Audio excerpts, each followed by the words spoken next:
Hello everyone, in this tutorial we'll be showing you how to send money on PayPal. So go ahead and open your PayPal account and log on into it. And here you're going to find yourself on this page. As you can see at the top area here, just beside home, you can see send. We're going to click on it. Then here you have send payment to, and you need to put in the name, the username, email or mobile. So we're going to put in a random name. So we've put in the random name.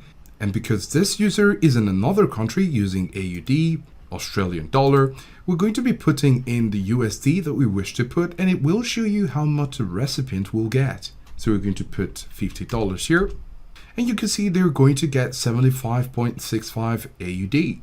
You're going to put the narration here, what's it for? We can say for testing.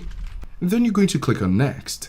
So on this page, you can see the summary of the amount that the recipient will be receiving, the narration, and you can see the card it will be using. So you need to make sure that it's the right card. If you'd like to change the card, you can simply click on this arrow right here, and you're going to make your choice.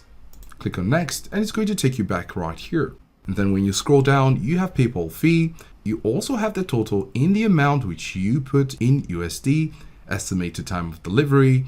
And if you'd like to change the currency, we're going to leave it as is, and you'll see the conversion rate. After which, if you're satisfied with everything, you can click on the send button to finalize the process. When you do that, the funds will be sent to the recipient. If you found this video helpful, do give us a like and subscribe for more videos, and thanks for watching.